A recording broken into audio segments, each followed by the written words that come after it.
அஸ்ஸலாமு அலைக்கும் வரஹ்மத்துல்லாஹி வபரகாத்து. ஈராக்கினுடைய ஜனாதிபதி அமெரிக்கா இராணுவத்துக்கு ஈராக் விட்டு வெளியேறுமாறு உத்தரவிட்டுருச்சு.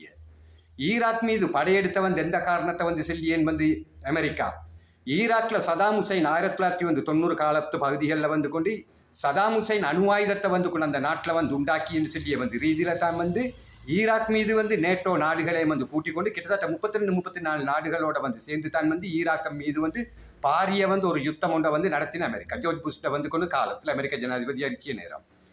அப்ப இதை நடத்தி கடைசியில் ஈராக்குள்ள பல லட்சம் கொண்டு அந்த ஈராக்கிய மக்களை அப்பாவியில கொண்டும் போட்டு அந்த நாட்டுக்குள்ள கடைசியில் இந்த அணு ஆயுதங்கள் ஈராக்ல கொண்டு சதாம் ஹுசைன் அதை நோக்கி பைத்துருச்சியோன்னு சொல்லி கொண்டு பார்த்தேன்னு சொல்லி சொன்னாக்கா அணு ஆயுதங்களை செஞ்சேன்னு சொல்லியதுக்கு எந்த ஒரு ஆதாரமும் ஈராக்ல இருச்சல்ல.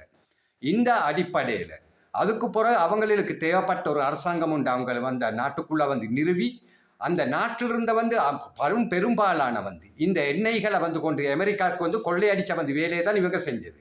ஈராக்ல சதாம் ஹுசைன் காலத்துல சதாம் ஹுசைன் அணு ஆயுதம் கொண்டு அணு ஆயுதத்தை நோக்கி போகலன்னு சொல்லி அமெரிக்காவுக்கு தெரியும். ஆனா ஏதாவது சரி ஒரு காரணம் ஒன்று சொன்னுமே ஒரு நாட்டிடமேல் இவங்க தாக்குதல் ஒன்று நடத்தின்னு சொன்னக்கா ஈராக்ல அணு ஆயுதம் செய்தன்னு சொல்லி ரீதியில ஒரு காரணத்தை முன்னுக்கு வச்சுதான் இந்த எண்ணெய்களை மையமாக வச்சுதான் மத்திய கிழக்குல அநேகமான நாடுகள் மீது அமெரிக்கா போர் தொடுக்கியது.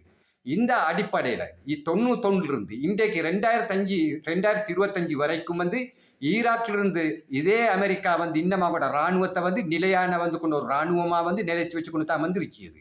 எண்ணெய்களும் கொண்டு அந்த நாட்டிலிருந்து பல ட்ரில்லியன் கொண்டு அளவுக்கு கூட அந்த நாட்டிலிருந்து எண்ணெய்கள் கொள்ளையடிச்ச பட்டுட்ட பகல் கொள்ளையா இவ்வளோ செஞ்சும் இன்னும் ஈராக் விட்டு வெளியாகாம அவங்களே என்ன சொந்த ஒரு அவங்களே ஒரு சொந்த நாட்டுக்குள்ள இருச்சிமாய்த்தான் மத்திய கிழக்குல கொண்டு இந்த அமெரிக்கா பல கொண்டு நாடுகளில் இவங்களோட ஆர்மி பேஸுகளை நிறுவிச்சியது.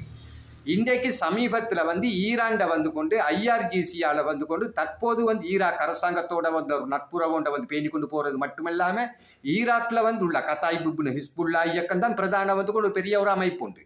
அது தவிர்த்தும் பல இயக்கங்கள் வந்துருச்சு. எல்லா இயக்கங்களோட நட்பு ரீதியில போற கொண்டு இந்த ஈரான் கத்தாயிப் இப்னு ஹிஸ்புல்லா இயக்கத்துக்கு பல கொண்டு படு பயங்கரமான ஆயுதங்களை கொடுத்துருச்சு.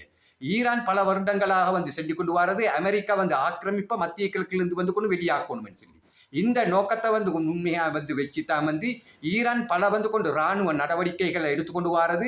இது அமெரிக்காவுக்கும் பெரிய பிரச்சனையா மாறிச்சிய. இந்த அடிப்படையில தான் தற்போதுள்ள ஈராக்கிய அரசாங்கத்தை அமெரிக்காவும் எச்சரிச்சிச்சிய. வருகிற காலத்துல ஈரானால பாரிய ஒரு போரொண்டு நடக்கப்படக்கூடும் சொல்லிய சாத்தியக்கூறு ஈராக் விட்டு அநேகமா வந்துருச்சிய. இந்த வீடியோ உங்களுக்கு பிடிச்சிருந்தா லைக் பண்ணுங்க.